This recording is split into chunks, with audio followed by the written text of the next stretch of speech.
This is Britt Caswell with another example video. In today's video, I'm covering example 2 from section 6-5 in the SavvasRealize Algebra 2 textbook. The goal of today's video is to expand logarithmic expressions.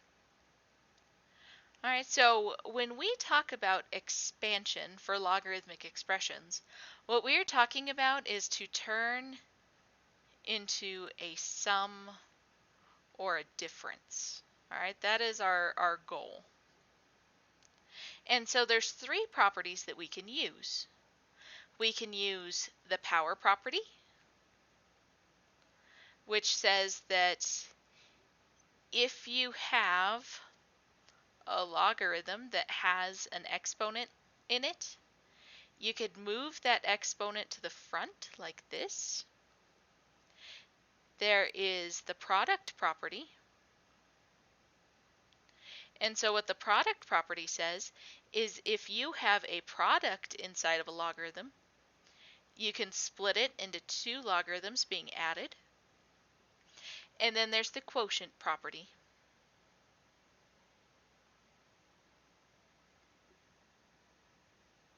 And so what the quotient property says is if you have a log with division in it, you can turn it into two logarithms being subtracted.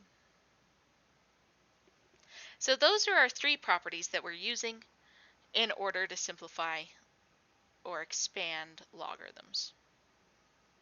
So let's begin.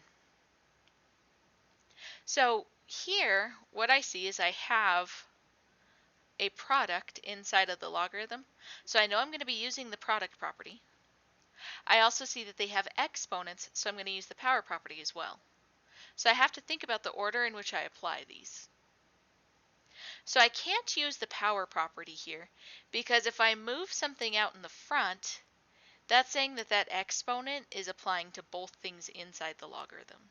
Okay, so before you use the power property, you have to use either the product property or the quotient property. All right, that's the order of operations in this case. So because a squared and b to the 7th are being multiplied together, I'm going to use the product property to split this into two logarithms that are being added. Now notice these both have the same base as the original logarithm.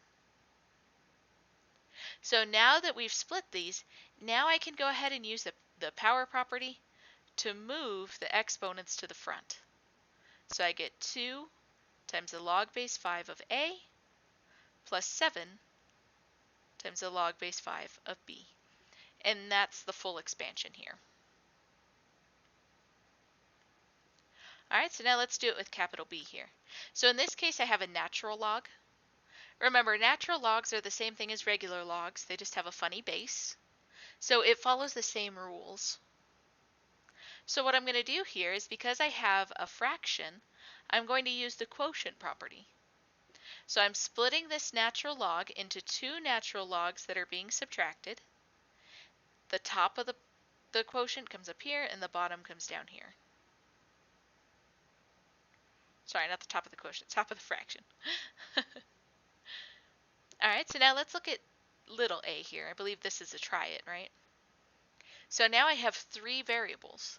And you guessed it, that means I'm going to have three log base 7s.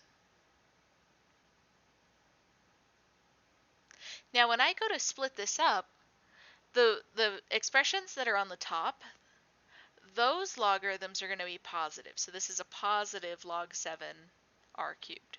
And this is a positive log 7 t to the 4th. But this one with the v is below the fraction. It's in the denominator. So that one's going to be subtracted. And then I'm going to go ahead and use the power property to take those exponents and move them out. So the 3 will come out and the 4 will come out.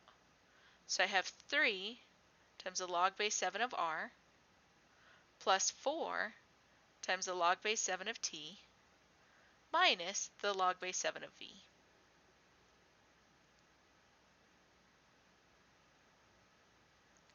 And just one more time, this one's going to be very much like big B was, where I'm just going to have the subtraction for my natural log. And remember, the 7 is on top, so it goes with the positive logarithm. And the 225 is down below, so it goes with that negative logarithm. So there you have it, guys. That is how to expand a logarithmic expression. Until next time.